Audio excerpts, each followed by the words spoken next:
to law enforcement, he's your guy here. Cool. So to start off, I talked about me. Who are you people?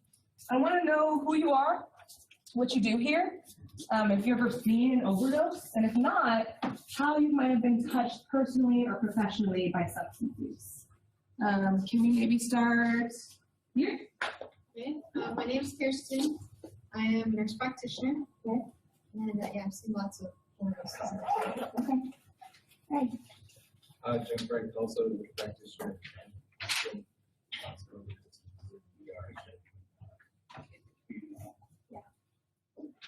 Amanda Boyle. I'm a medical assistant here, and I've seen a couple. I'm Dee, and I work on the ACT team. Okay. And we have not currently had one here, but we did have one in the building.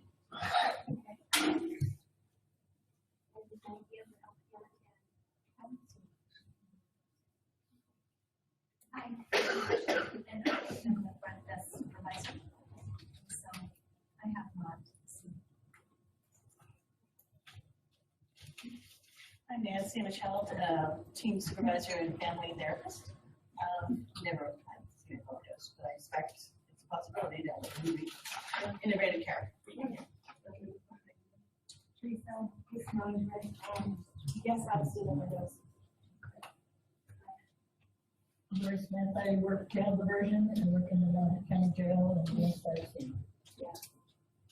Kevin Hills, that's clinician, domestic violence. I'm also a paramedic, so I've seen lots of overdoses in my career. Austin Davis.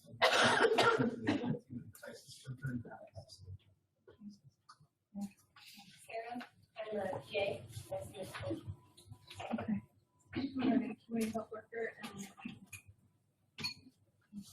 Sarah Reese, I'm the adult team supervisor and have experience working on response. Hi, you're signing your name. I'm the first clinician and essentially overdoses. I am Kathy Sanchez. I'm a SENS clinician. I've got 14 years and 8 months in recovery. I have seen overdoses. I've been around overdoses. And I'm Kelly Dickinson. I'm the student program administrator. I've never actually witnessed an overdose. I hope I never do. Hey, Kelly, how do you spell it? K-E-L-L-I-E. Okay, I love it. I'm almost spelling. Hi, my name is Kenya. I'm the case manager.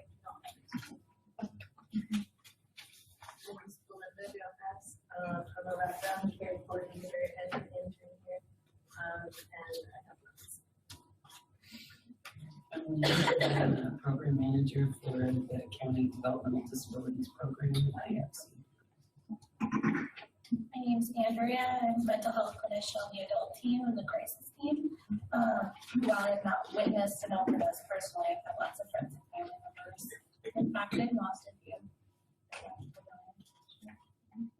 Hi, my name is Byron. I have 6 years of recovery from substance use. This was my DC. I have the privilege of supporting peers in finding long-term recovery from Congratulations. Glenn Earhart, supported employment supervisor. I'm bouncing on the overdose. Kevin Terry Sports Nurse Specialist at the Frank with the P.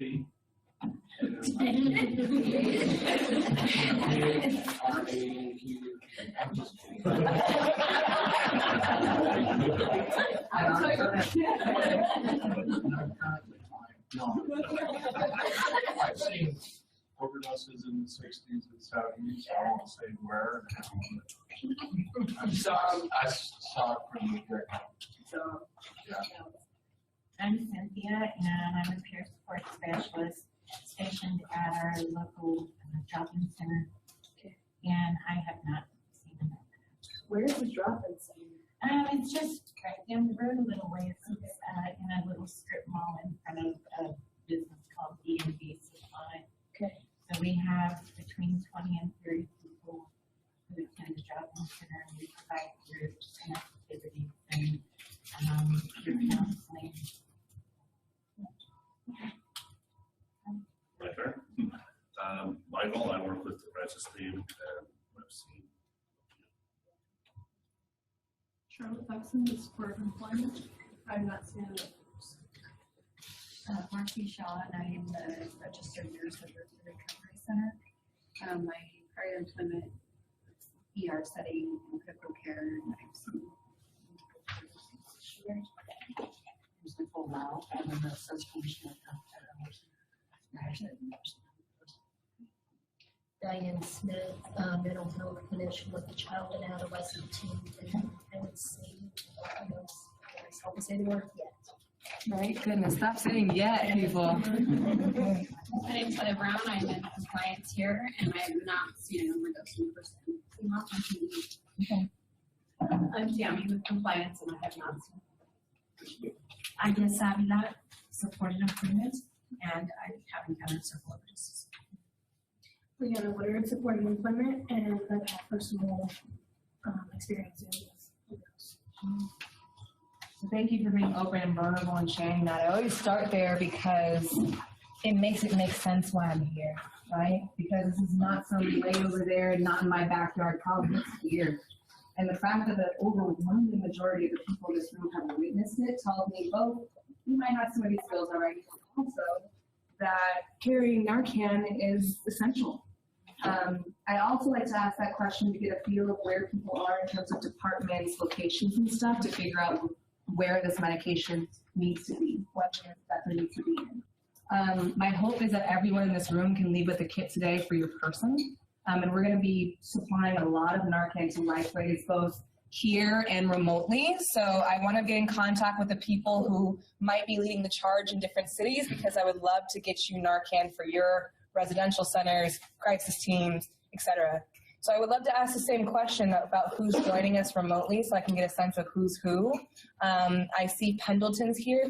Maybe we can start there first. Hi, I'm Amber. I work in human resources. I've never, and here in Pendleton, and I've never experienced an overdose, but actually just in November, I lost a really good friend of mine to an overdose, and there's people I know personally that have opioid addictions. Yeah, absolutely. So I'm Jen, I'm the adult team supervisor. I've also never witnessed an overdose, but I've lost an aunt to an overdose, and I work with individuals who struggle with addictions. Yeah, okay. I am Stacy. I am a systems of care wraparound coordinator, and I have not actually seen an overdose, but I do work with a lot of families who have had experience with the substance use and abuse. Yeah. My name is Leilani Faber. I'm the Intensive Services Program Manager here in Umatilla County. I have a history of working with substance use disorders, and I have family, friends, and clients who have experienced overdose. So I'm very excited to be involved in this training and resources in order to help those who may not make it through this whole thing. Thanks, Leilani. You want to continue in Pendleton? Hi, my name is Becky. I'm a peer support specialist here in Pendleton. I am in recovery myself. I have 2 years, 8 months, and 13 days. Congratulations. And, thank you. And I have encountered overdoses in my history, and I didn't know what to do. Yeah, well, now you will. Now you will. I'm Tricia Scott. I'm here in Pendleton at the Peer Center and Peer Wellness Specialist. I have never encountered an overdose before. I am also in recovery. Okay, thank you. Susan, you were skipped. That was that easy. I'm Susan Fordyce. I'm a case manager at the adult outpatient team. And so I've never seen an overdose, but I work with clients that are involved with drugs. Yeah. Regularly. Thanks. My name's Heather. I'm the lead medical assistant for Umatilla County. I had an overdose in the lobby last week, Monday. On opiates. So yeah, I've seen overdose. My dad died from an overdose. I overdosed. I've been sober for 15 years. Congratulations. I'm Cinda. I am an office assistant here in Pendleton, and same with Heather. Last Monday was an overdose that we saw in the lobby. So that's why I'm taking the classes. We see these people daily in the office and in the lobby. Yeah, okay. My name is Devin. I am a SOCWI coordinator. I have seen overdoses, have lost family from it, so kind of seen the ins and outs. So I think just being as prepared as I can just for that and working out in the community is more beneficial. So a question for Pendleton and I think Hermiston, are the same services that are offered here in terms of outpatient, residential, the crisis teams, et cetera, are those replicated in the other offices too? Like, are y'all just kind of the exact same structure? For the most part, except Umatilla County does not do substance abuse services or developmental disability services. Got it. Okay. Thank you. That's really helpful. And thank you all for kind of hearing this. It's for my own learning. Heidi, I see that y'all are joining us. You too, if you want to introduce yourselves. My name's Heidi, and I'm a peer support.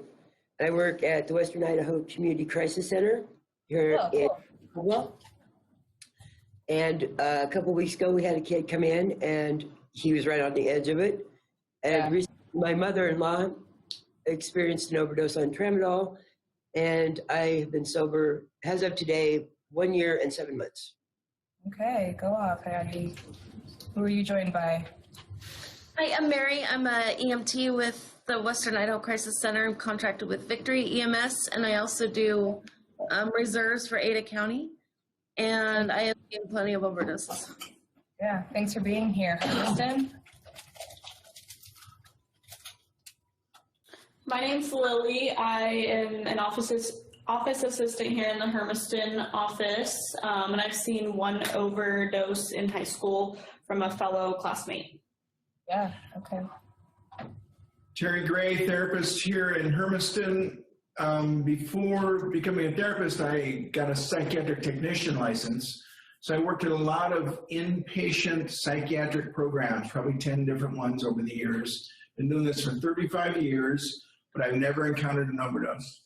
It's longer than I've been alive. Thank you. Cheyenne, I'm an office assistant here in the Hermiston office. I have seen an overdose, and I have had a lot of friends that have also had overdoses before. So. Okay, thanks, Hermiston. And I see, is it Charlene? Yes, I'm here in Caldwell, and I also have the nurse here, Trish. I've seen multiple overdoses just because I used to work in the ER for years, so I've dealt with that quite frequently. Sure, and hi, Trish. Hi, I'm Trish. I'm the RMA for Caldwell, and I have never seen an overdose. I've had several friends pass away from one, but I've never seen one personally. Got it. Jalissa? It's Jaleesa. I work for HR, and I'm primarily in the Idaho locations. Unfortunately, I lost my brother almost 3 years ago to the day to a fentanyl overdose that I witnessed. So, Yeah, I'm sorry that happened. And Aspen Springs? So my name is Marina. I'm the administrative assistant, and I worked in the ER for some years, so I've seen plenty of overdoses there. Yeah. I'm Maria. I'm part of the startup team here at the psychiatric hospital, and having been in the business 20-some years and worked inpatient, outpatient, and residential, I've seen people overdose on all kinds of things, and listened to many stories of patients who have had people die in their arms, often from overdose. Yeah, and that's why we're here. So thank you for kind of outlining that. I actually didn't know that y'all had such a good relationship in Idaho and that there was such a presence there. So yeah, she already pulled it. So thank you for being with me there. I just wanted to get a sense of kind of where the resources are, where the personnel are, and I think it also definitely hits home to hear that people have witnessed this. It's in their families, it's in their communities, it's here. To speak about what else is here and what here means, we're in the middle of an epidemic. And yeah, we hear about the opioid epidemic, but I would argue that it's more of an addiction and overdose epidemic. People have been using drugs and dying from them since the dawn of time. That's not new. What's new is the rate at which people have lost life. That's what's of epidemic proportions. And so I want to paint that picture so that we're aware that there is so much more going on than people just using opioids, okay? These are the definitions, but it basically just says when something happens way more than we would have expected it to. To paint a picture for you in terms of data, this is data that's pulled from the Oregon Health Authority's opioid dashboard. It's a fantastic resource. It's public. It's not a secret. Go search, click around. It has data about hospitalizations, risky prescribing measures, overdose deaths from medical examiners. The data is imperfect, especially in Eastern Oregon. We can get into why that is if you have questions. But these graphs paint a picture for opioids on your left and methamphetamine on your right. And these squiggly lines down here just talk about trends in use and overdose deaths over time with a bunch of different types of drugs. So blue is bad in these graphs. So we can see that out here tends to be blue across the board. And so I paint this picture because when we at the systems level are making decisions about where resources need to be, Mount here is one of the counties that we've invested a lot in. And that's why I'm so happy to be here, because when I talk to anyone in the community about who do I need to do this training to, who do I need to talk to, Lifeways. So I'm so happy to be here for this reason, okay? And this is accessible, so I encourage you guys to click around and go see it. Things that we know in terms of what's pulled from those data sources, this is a gross underrepresentation for a bunch of reasons. But we know at least 14 lives have been lost, and that's just what a medical examiner actually determined that it was from opioids that a person lost their life, that they overdosed from in the last 5 years. We also know that the overdose death rate for a county of 100,000, or in speaking about a population of 100,000, about 9 people die per year. That's significant, and it's significantly higher than rates in other counties. So I paint this picture so y'all know why I'm here. Beyond the obvious, almost everyone in this room has seen it. Data paints a picture too, right? So to get into some definitions, some words, some people use these terms interchangeably and they're not quite the same. What I'm training you to use today, naloxone, can be used to reverse an overdose from any of the substances on this board and beyond that, but I just wanted to at least introduce some terminology so y'all have the lingo. Opiates come from a poppy plant. So that plant you see on your far left is an opium poppy plant. That's what we use to make morphine. We whittle down morphine into heroin. Codeine, that sticky purple syrup. My mom used to keep a bottle of codeine in her house at all times when I was growing up. This is before there was hysteria and confusion and fear, right? Because codeine is a great cough suppressant. It's awesome when we use it correctly, but then you can use it like lean, put it in some, Sprite, and it's not used as effectively. Opioids are things like pills, things that are made in the lab. So OxyContin, hydrocodone, fentanyl, Dilaudid, methadone, those are opioids. Now, I don't want you to think that Narcan is just for one or the other. It's not just for the illicit substances like heroin. It's just as much for grandma that's been popping pain pills for the last 5 years because of a back injury in the 60s, right? So I just want us to be aware of this terminology so y'all have the information and you have the lingo. But Narcan can be used to reverse an overdose from any of these things. Yes? So I want to show a video here. It's a wonderful video from SAMHSA, our grantor, thanks for the money. And it outlines how naloxone actually works in the brain. And I think with a health-oriented audience, this is going to be really helpful. It's also something you can show to your clients. It's really easy to digest. Can y'all hear it remotely? If not, I'll talk about it. People are dying every day from opioid overdose. Parents and children, friends and neighbors. But naloxone can help. Naloxone is a safe and effective rescue medication that reverses the effects of opioids and saves lives.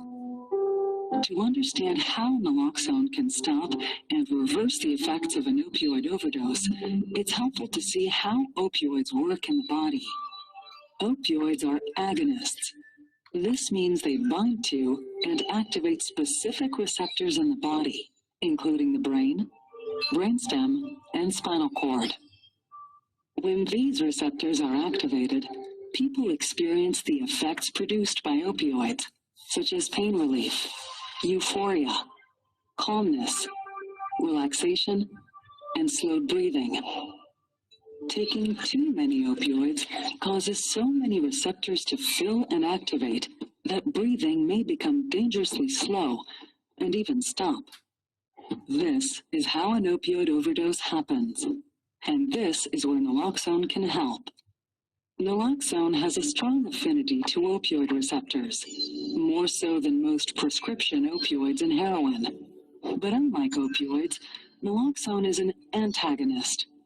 This means it attaches to opioid receptors without activating them. So when naloxone is administered during an overdose, it knocks the opioids responsible out of the way and allows breathing to normalize. Naloxone can be administered through an injection or a nasal spray. It usually starts working within a few minutes and lasts from 30 to 90 minutes.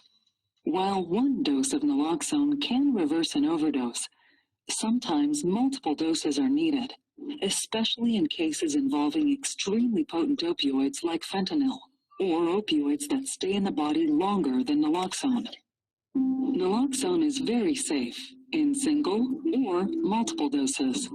It may produce withdrawal symptoms in people with opioid dependence, but it has no abuse potential and cannot cause an overdose.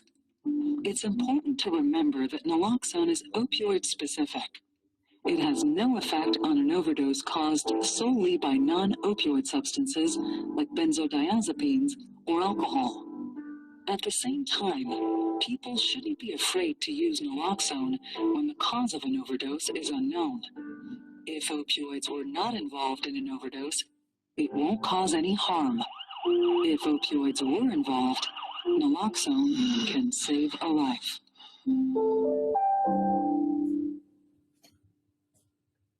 Okay, right? So this is how Narcan works in the body. Some points that I just want to reiterate there. You can't hurt someone with it.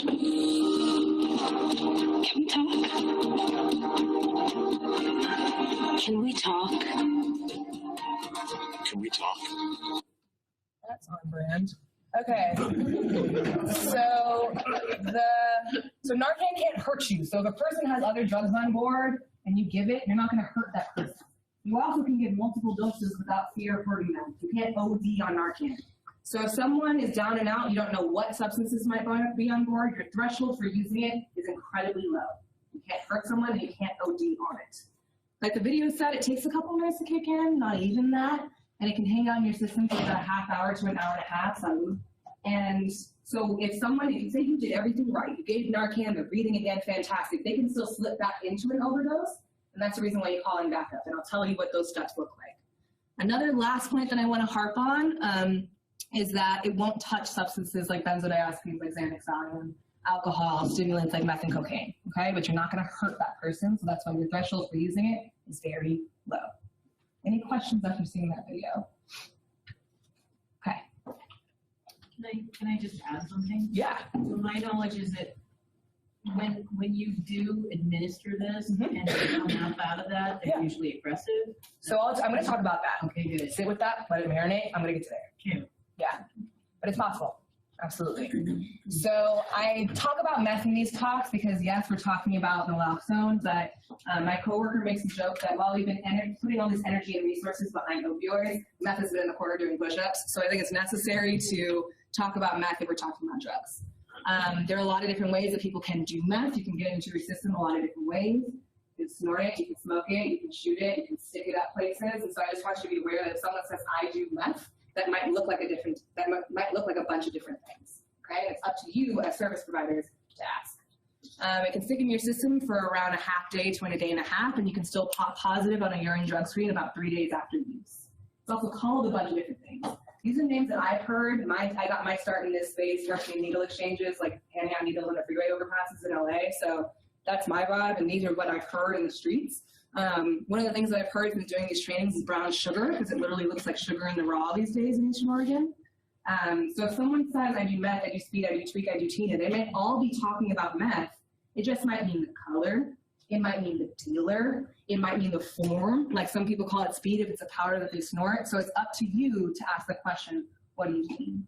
Because their risk is very different if they're shooting a substance versus snorting, right? So I just want us to be aware that this is how people can use or misuse methamphetamines. Now, when we talk about substance use, I just want to parse out a first definition. People use these terms interchangeably, and I would argue that these are just not the same. I'd say that dependence is more of a physical phenomenon, while addiction is more all-encompassing. Who here has a cup of coffee in the morning? Yeah. Okay, so what does it feel like when you don't have your coffee? Headaches. Yeah, and you feel it. You know, head might hurt, you're not the nicest person, you're a little jittery. Are you going to go rob a bank for some coffee? Right. I hope not. That's physical dependence. It means that you're used to having this substance on board, and when you don't, you feel it, right?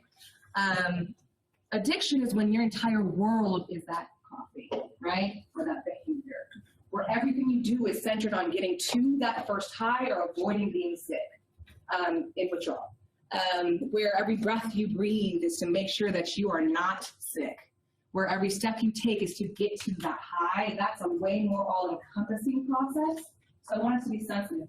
There's some people in this room with lived experience, so I'm talking to the choir, or preaching to the choir. But when we think about someone, if you're interacting with someone that might be addicted to substances, just know it's not just about they made the wrong decision, they made the wrong choice. It's because their entire being is centered around that substance. And I want us to be sensitive to that fact.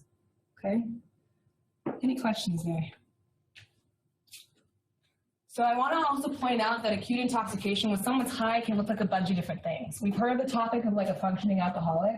Well, the same thing exists in drug use. So I don't want you to think that it's just the stereotypical picture that you see in the movies when someone's at risk for overdose. It can be grandma that's popping pain pills every day because of a back injury. It can be a kid that was prescribed some Percocet after they got their wisdom teeth removed. That person is just as much at risk for overdose as is the person that's shooting heroin.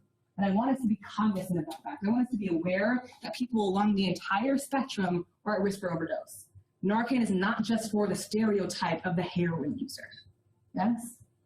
Now, meth or opioid meth use can look like the person that's moving through their day, someone that's sitting in this room, or it can look like this. So for some of people have seen this, and so I might, again, be preaching to the choir, but opioid use, this person's like right in here, okay? They're a little bit droopy, they might be nodding off in front of you, then their speech might be slurred, their pupils might be small, so you're gonna see a lot of this, okay? Now that person is high, but they're not necessarily overdosing. Your threshold for calling it an overdose is if they're unresponsive, they're not breathing, okay? And if you give this person Narcan, they're gonna hate you for it. So this is what someone looks like if they're high, but not necessarily overdosing. Now meth is a very different picture. This person is they have high blood pressure. They have a heart rate that's really high. They are flushed in the face. They're sweating. They're agitated. They might be seeing or hearing things that you don't hear or see. Now, the things that we worry about in terms of overdosing or overamping on meth is when usually the body corrects itself. So when heart rate goes up, blood pressure goes down, and those things kind of keep a little equilibrium. Now, when both of those things are up, bad things happen. Some of those bad things are seizures. You can have a hemorrhagic stroke, a brain bleed. You can have a heart attack, a myocardial infarction. And for pregnant people, if that blood pressure is so high against the placenta, it can literally cause the placenta to dissociate from the uterus. It's called a placental eruption. And so that's what we worry about when it comes to someone doing too much meth or overamping on meth. Now, for reference, this is like a healthcare audience. When people come into my emergency room, we actually give them benzos. That calms that like vital sign instability and literally calms them down. Now, that doesn't mean go be a hero and grab your Xanax out of your medicine cabinet and give it to somebody. That is not what I'm saying you do here. It's just nice to be aware that's what we do in emergency situations. Okay? So I want to show you guys another video. In the interest of introducing resources that are fantastic, the OHA recently put out a reverse overdose campaign. It's just reverseoverdose.org. There are a bunch of videos in English and in Espanol. So if you're interacting with clients, patients, you just want to bring quick information to them, these are really easily digestible resources. This video is about 6 minutes and it just goes through the steps and what to do for an overdose. So for those who might have missed this training, if you needed to bring it to other people, if you wanted to bring it to clients or patients, this is where I would send it. Okay, so the OHA has an opioid dashboard for data, reverseoverdose.org for resources. Yeah? So here's this nice little video. I'm the Central Library Manager at the Central Library in downtown Portland. I've administered naloxone once. The most recent time I was having a smoke break right in front of my work, actually. And the individual was just across the street. He was breathing very shallowly. He was not responding. He was unconscious, in and out of consciousness. I remember I was texting my friend, man, there's nothing going on at work today. And then about 1 minute later, I heard somebody across the street yelling, Narcan, Narcan. And so I went and got the Narcan, and then I ran back across the street, and they were still going, Narcan, Narcan. I said, Narcan? You know, I was feeling a little hesitant. I had never used naloxone before, but had seen my colleagues use it, and they had all said the same thing. Don't hesitate. Just go ahead and administer it. You can't do any harm. Like, to me, the hardest is the moments just before taking action, and once I'm already underway, it's easier to convince myself to follow through. It's easier to like drown out that internal voice of doubt. We administered the naloxone and waited for the cavalry to arrive, while at the same time trying to keep him awake and talking to us. You will never know when it might happen, and there's probably nothing more important than potentially saving a life.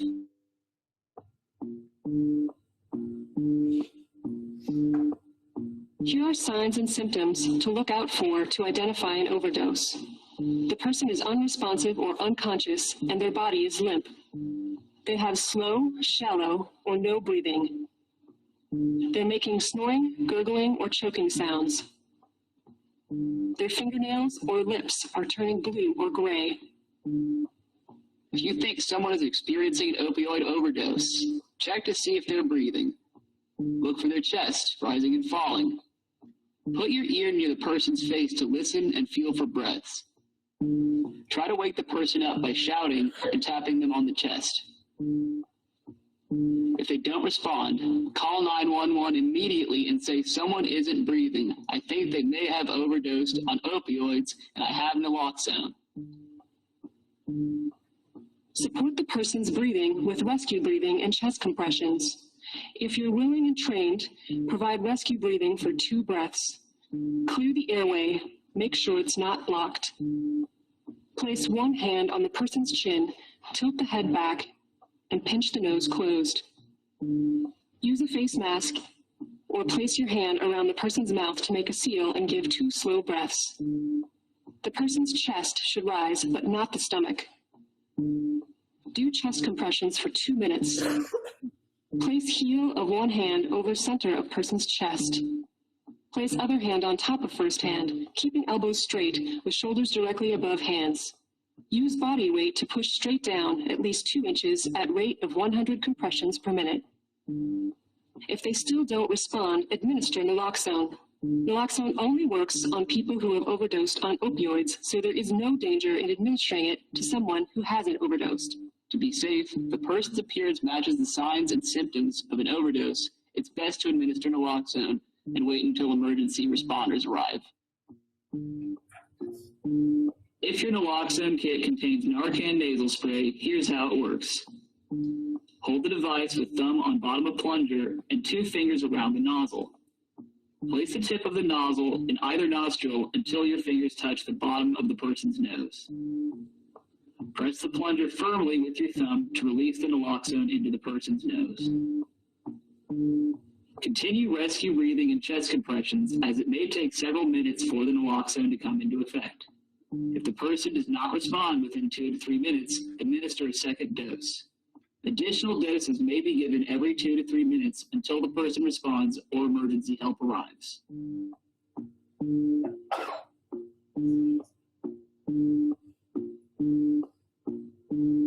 Stay with the person to monitor their response until emergency medical services arrive. Roll the person over slightly onto their side. Put the person's top hand under the person's head to support it. Bend the top knee.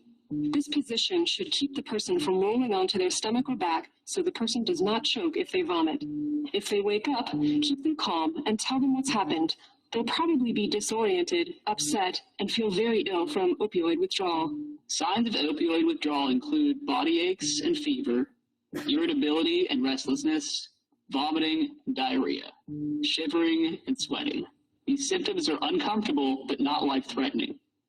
The person should be monitored until emergency first responders arrive, or at least 2 hours after the last dose of naloxone. Again, these are the steps to take to reverse overdose. Look, check, call, breathe, spray, stay. Oregon has a law that protects anyone who administers. And I'm going to talk about this law, so I'm just going to pause it there. So I'm going to walk through these steps again, just so people are aware of what I'm trying to go through here. So your first step, let's recap. Your first step, the video had this cute little like tap, tap, tap. No, I'm telling you to shake this person. Hey, hey, hey, can you hear me, right? Now, we heard that from that first video that opioids literally tell us that we don't need to breathe anymore. That's how people die of overdose. So the things that you might see when someone's overdosing are things you see when people aren't breathing. You'll see that they're not breathing, or it's weird and gurgly and irregular. They'll usually not be responsive. Their bodies are often limp. They're oftentimes purple in the face or on the fingernails. They might throw up. And so your first sign is to check for a response. Everyone make a fist with me and rub your sternum to the breastbone here. This is called a sternal rub. It's uncomfortable. This is literally how we wake people up from surgery. So if someone's not responding with this, assume it's an overdose. Kick into action. That's all you need to know. Okay? That's your first step. Hey, hey, hey, can you hear me? Not some. No. Okay? Hey, hey, hey, can you hear me? Sternal rub. Yes? Your second step is to call in reinforcements. I don't care what degrees, licensure, background you have, call 911. I'm even telling our first responders to call 911. Now, the reasons here is first, this person may be having something that's going on that has nothing to do with substance use. They might actually just be in cardiac arrest. Their heart might be beating in the way that it shouldn't be or that it stops, okay? That person might have mixed multiple substances, in which case Narcan is not gonna cut it. That person might have so much opioid on board that you do everything right and the 2 doses of Narcan you have aren't enough. So you always call in reinforcements. Hey, hey, hey, can you hear me? Sternal rub, call 911. First 2 steps. Now I say step 3/4 because if you can do nothing else, you're gonna rescue breathe, and we'll talk about that. But this is what Narcan looks like. I have a couple of like our little cute ready-made kits, but most of the time it comes in a box that looks like this. 2 doses come in this box. So y'all are free to take a look at it. This is what it looks like. I just like pass it around so you can see it. This is a live dose, so don't open it and try it. But this is Narcan. And so it's as simple as 2 fingers on top, thumb on a plunger, up a nostril and press. 2 fingers on top, thumb on the plunger, up a nostril and press. Okay, this is what Narcan looks like. We give you 2 doses for that reason. If you fumble the first one, at least you have a second. If you don't see a response, use the second. You can't OD on Narcan. Don't feel afraid to give a second dose. Has anyone seen Pulp Fiction before? Yeah. Y'all remember the scene where they stab him in the heart and that's what coming up with an overdose looks like. It's not some like, I wonder if this is working process. Like, it's pretty obvious. So if you're not seeing that, give a second dose, okay? You'll see color come back into someone's face and they'll at you, okay? So if you don't see that, give a second dose. That's why we give you 2. Yes? The Narcan that I'm giving you, like this specific lot, doesn't expire until August of 2021. Research shows you can actually stretch about 10 months past that. There are academic studies I can cite for you if you're into that kind of thing, that you can stretch about 10 months past that and still be good to go. This is not like milk. You can keep this and you should be good, quite frankly, through 2022. I hope you never have to use this, and I hope that it expires. But if it doesn't, I need it. Okay? Any questions there? Okay, so I want to talk about naloxone a bit, just so y'all are aware. Yeah. So, I know you can overdose with naloxone, but what if someone's taking a speedball? Mm-hmm. And now you've reversed the opioids and they're way overdosed on either cocaine or meth? Yeah, so fantastic question. So speedball is when they've mixed some sort of stimulant and some sort of downer. Oftentimes it's like a meth or coke with a fentanyl, opioid, something or another that they might have crushed down, put together, snorted. Yes, fair assumption. Did I describe it pretty fair? Yeah. So Narcan can still save life in that instance. What you'll see is someone will OD and look like that kind of picture. Now, when you kicked all of the drug off and set the Narcan in all of those receptors, yes, you're going to see all the effects of that stimulant. What I want to say, though, is that naloxone can still save a life when someone's mixed drugs. And so I think that's really important to know, that just because someone says, I use coke or I use meth, they might think that they're immune from ODing on opioids. Not true. They might have taken a speedball without even realizing that it was a speedball. And that's actually a big reason why a lot of people have lost lives, because they thought they were protected. I don't do that dirty heroin. I use meth. I'm fine. I'm clean, whatever. And they think that. And they're still at risk because fentanyl is insidious. It is an odorless, colorless substance that can be cut with damn near anything. And so, yes, you can definitely see a case where you reverse someone and now they are high on whatever that mixed substance was. Yeah. My understanding is fentanyl is even in black market pot. Yes. So it's gross. I saw an article, so I haven't seen it myself. I saw an article where people were lacing blunts and joints with fentanyl, and so people were smoking, not realizing. I've also heard of cases where kids were handing vape pens and it had meth in it. So I know that. So I bring that up because anyone who uses drugs, anyone who might be suffering from mental health crises, is at risk for overdose. Okay, and that's why it's important to make sure that this medication is in every hand in this room, in every office beyond Malheur County and beyond. I'm also doing trainings with healthcare professionals so they know how to co-prescribe Narcan with any pain meds. Okay. Other questions? Thank you for that. It's a great question. It's a great question. So a note on naloxone. Naloxone is the name of the medication. Yeah. Yeah. I just wanted to say that when I had a heart attack fairly recently, they gave me fentanyl in the hospital, and my kids are aware of the opioid crisis, right? So they got really upset and questioned the medical providers about giving me that particular drug. But I'm assuming that it's okay in certain settings. Absolutely. These drugs have reasonable medicinal purposes. Morphine does too. All those pills that people pop do too. And I think a big, and this is going to be a soapbox, so I'm going to stay with me. A big problem that we've encountered in this opioid epidemic because of all the hysteria is that people with reasonable pain needs have gone untreated. Their needs are not met because they have to hop through all of these legislative and red tape hoops to access medications that are necessary. So yes, in a case where you come in with a broken femur, I'm going to want to give you fentanyl. That hurts, right? The difference is if someone gets their hand on a fentanyl patch, sticks it on them, and they don't necessarily have that need.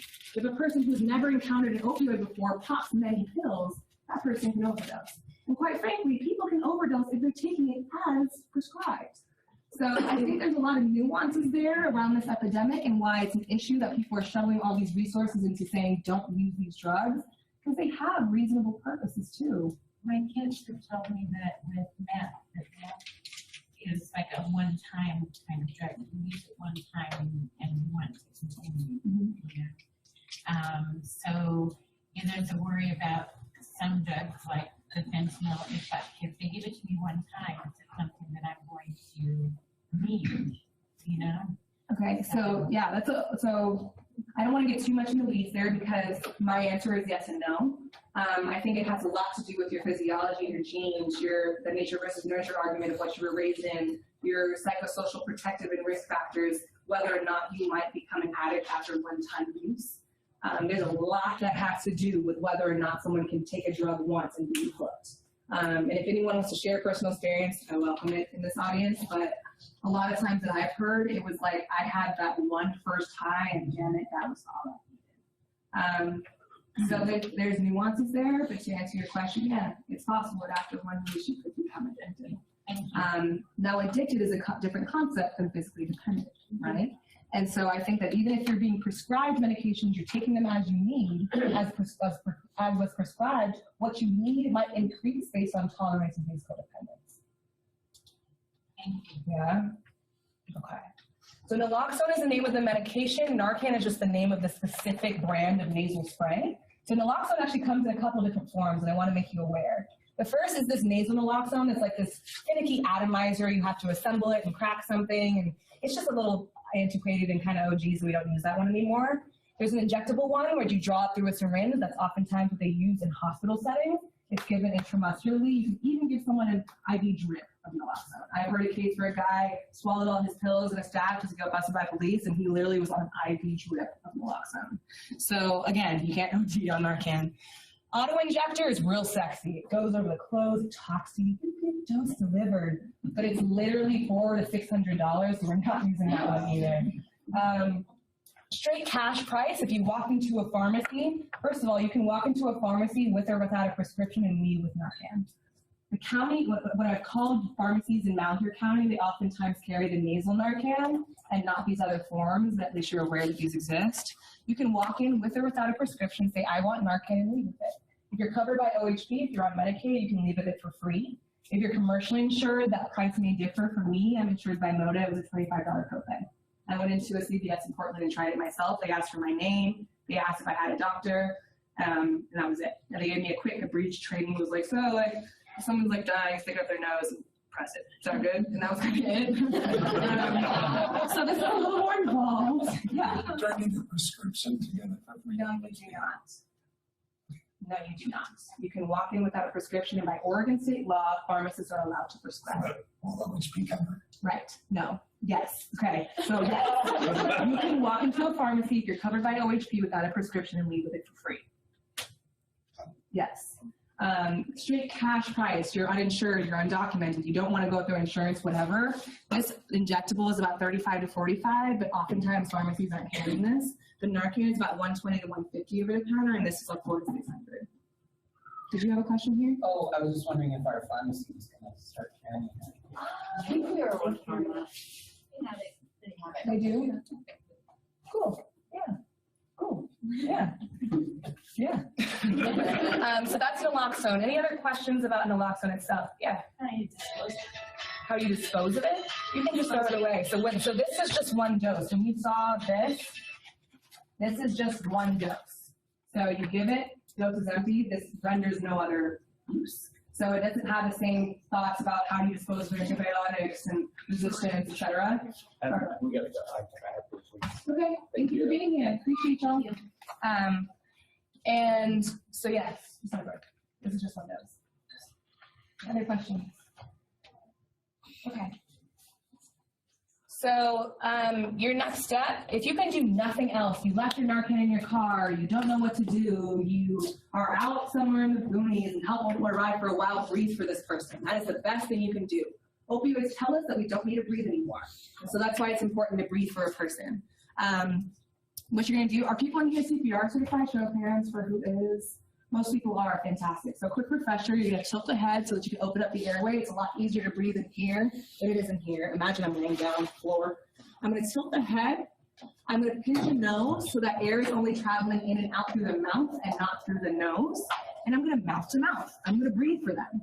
Now, the OHA definition says that it should be 2 breaths per 30 seconds. But if you're in the middle of a crisis, I don't expect you to sit here and try to watch your clock and see if it's been 30 seconds. So just as you're breathing, sitting here is how I want you to breathe for that person, okay? So again, tilt, pinch, open, mouth to mouth. I have rescue breathing masks. I didn't bring them with me because I thought that this was just like a medication that people should have. But if people want them, I have them, and I'm happy to ship them. That goes for you too in Umatilla County. But this is what it looks like. It's like a nice little extra barrier protection. There's a one-way valve, so air is only going into their mouth and not into yours. It's nice. And they exist, and so I can get them to you if you need them. That'd be great. Yeah. Yeah. Okay. Noted. Noted. We'll work on it. Yes. So this is rescue breathing. If you can do nothing else, breathe for this person. Okay. The last step I want to talk about is monitoring. So I'm going to get back to your question initially. So you're going to put them in what's called a recovery position. You're going to roll them on their side, swing that top leg over so the knee is in contact with the floor, and one hand under like they're going night-night. Now this protects them and you. This protects them because this person's going to be disoriented. They're not going to know which way is up. It's not like someone gets reversed up and overdose and they're like, thank you for your service. Like, that's not how it works. So you're gonna turn them on their side, flip that leg over and put some hands under to keep this person from rolling onto their stomach and literally suffocating from being face the floor. This hand keeps them from rolling back and choking on their own spit or vomit. It's very common for people to overdose, okay? This also protects you because it's a lot harder to get out of here to swing on you than it is if someone was laying on their back. Now, I want to paint a realistic picture of what this person is going to look like. Yes, they can be physically aggressive, but I want to paint the picture of why. You just took this person off the high of their life to floored withdrawal in seconds. And this person has spent, I just said, they spent their entire time trying to not be sick. And you just took them to that place off of debatably the best high of their life, okay? So I want you to be aware of why someone's gonna be irritated, irritable, physically aggressive with you. It's because they're hurting. You just sent that person to a very, very uncomfortable place in seconds, okay? You wield a certain amount of power over them that they're aware of, okay? And so what you might see, yes, it's a symptom of withdrawal, but also a symptom of that pain, that discomfort, okay? So yeah, you're gonna send this person into withdrawal, so you might see things like physical pain. They might be what I call running. They might be throwing up, diarrhea might happen, nose might be running. It's not like the cutest picture, but I just wanna paint a picture for you that's realistic, okay? Any questions there? Okay, so there's a couple considerations that I want us to bring to the forefront. First of all, this is what's in like the kits that we provide. I just provided the Narcan, but it's great to hear that you guys actually want everything in the kits. These business cards, I want to give you all a business card. It outlines the Good Samaritan Law. So the Good Samaritan Law protects you and your clients' patients from any liability. Basically, it says, and these laws exist in Idaho as well. Good for Idaho. Y'all, your governor passed it a couple months ago. It says if you decide to intervene, it doesn't quite go your way, that person still loses a life, something doesn't go right, you're not held liable for trying to do the right thing.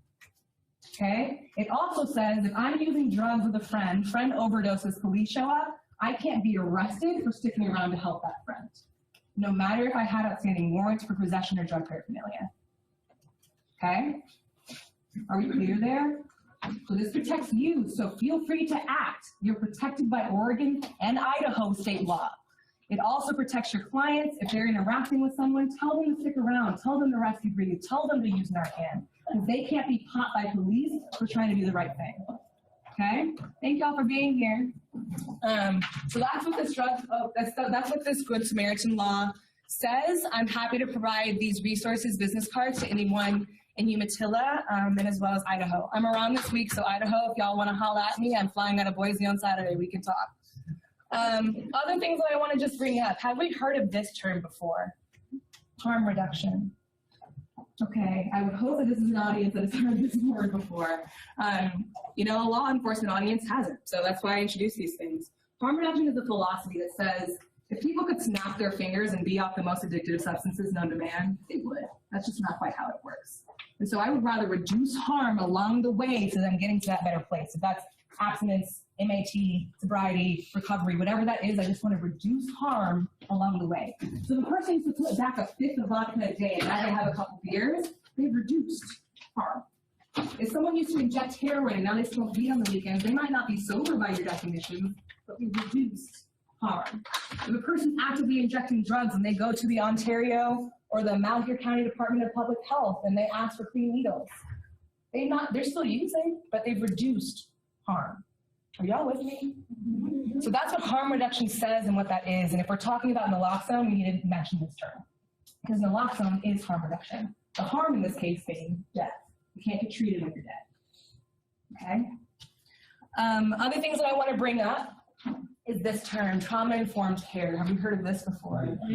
God bless. So trauma-informed care, and we actually have trainers at Gobi that offer entire trainings around this concept. So if Lifeway wants to bring this to your organization so you can be more trauma-informed as an organization, I'm happy to facilitate that. It basically says I'm aware of the trauma, the set of circumstances that landed you in a place to come into my care. And I'm not going to make your situation worse. I'm going to level with you. I'm going to meet you where you're at so that I don't re-inflict trauma. Okay? So the parallel that I draw here is if you feel upset, prejudiced, angry, whatever, imagine how that client feels. If you feel upset, prejudiced, angry, whatever, imagine what kind of culture you're creating in your organization. Okay, so that's why I bring up these kind of, this little tea table here. And quite frankly, it's trauma-informed for y'all to be here today.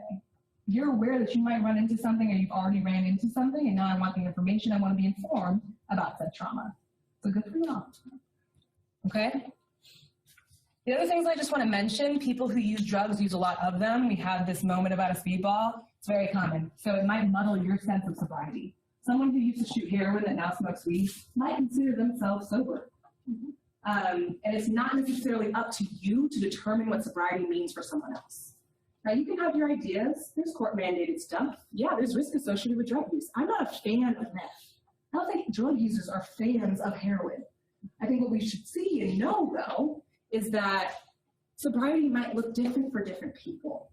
And I would hope that as a treatment provider, that we are not forcing people to conform and mold into some mold of treatment or sobriety that we've created for them, and rather we mold and wrap around that person to get them to that better place. Yes? Some other things that I've seen, just in my experience, is that when you force something on someone, they tend to not do as well as when they decided to take it upon themselves. Now, that doesn't mean that they don't still need support, oversight. It doesn't mean that relapse doesn't happen. It just means that when you say, it's time, it's a lot better than when someone says, it's time for me. Yes? The last thing I want to bring up for you all is their environment. What that person comes from and goes home to has a lot to do with how they present to you. So for example, if their physical health needs aren't met, good luck trying to address their behavioral health needs. If that person's unsheltered and can't meet basic needs of living, good luck trying to get them sober, right? Peer recovery mentors, community health workers are your friends. They're in this room, and I love y'all because you can have conversations with people that I never will be able to. They level with people and can reach people at a level that I never will be able to because I got a white coat and I carry privilege. 12 steps are awesome. They're just not everything. I think the Serenity Prayer is dope. You find community, you have structure, you have an end goal, a light at the end of the tunnel. That's fantastic. I just don't think that 12 steps are the end all be all of treatment. And I want to change hearts and minds when people believe that you have to be working the steps to get to sobriety. Okay? There's other ways to get there, and there's different types of light at the end of the tunnel. The other thing I want to mention is sober housing exists. It's just not always sober, so let's be aware of that. Work, recreation, and physical activity, you don't have to have a degree to prescribe this. I just told you that person's entire world is a substance. If you can fill that mind space with using something productive, they tend to do a lot better. And lastly, I want you to be aware of what that person was raised in and what that person goes home to every night. Because it has a lot to do with whether or not they're going to succeed under your care. If a person has a partner that uses, they finally get sober, it's a lot harder to stay sober when they go home to someone that's using every day. And so I just want us to be aware of this fact because it has a lot to do with whether or not someone's going to succeed in treatment and beyond. Okay? So that's what I have for you today. Are there any other questions for me? And I'm welcome to take questions from our audience remotely as well. By the way, Narcan can freeze. Don't leave it in your car. It thaws, but it just doesn't work as well. Below like 35 degrees Fahrenheit is where it doesn't like to chill out. No one? And so don't leave this in your car. Keep it on your person. And quite frankly, you don't want to be in a crisis and be like, okay, hold on one second. I'm just going to run to my car real quick. You know, like keep this on your person. And for those who are in residential facilities, if you're out on crisis teams, keep this in your duffel bag. And those out on crisis, keep this in the front office of that residential center, whatever that means. Yeah. I have a 3.5-year-old grandson who lives with me. Okay. It's safe. I mean, if he gets into it. Mm-hmm. So yes, you can actually use this from babies to grandma and even dogs. Okay. Yeah, fun fact. That's how I get some law enforcement on board. They're like, oh, I want to help junkies. And I'm like, but what about your dog? They're like, okay, I got to carry it. So, you know, that's where we're at though. I know it's wild, but that's where we're at. So just want to make people aware that this is a thing. If you want to have it, then I have it for you today. I would love for everyone in this room to leave with a kit. All I'm going to ask is that you make a little check mark next to your name for how many you're taking. Okay? As grants. Any other questions? What's that? How many can we have? So I brought 72 kits with me today, but I have much, much more where that came from. So if everyone wants to take like 1 or 2 today, let's do that.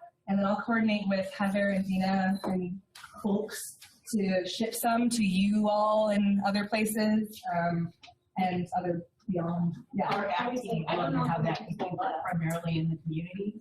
I love that. Diagnosis. I want that for you. So you let me know. Let's talk to see how many cases I can get to. Excellent. Thank you. That's where I'm at. Look, I have money to spend. Samson was like, Jason Morgan, cool, here. So I'm gonna take those. Totally, that's totally fine. Yeah, come on, come grab your drugs. Yeah.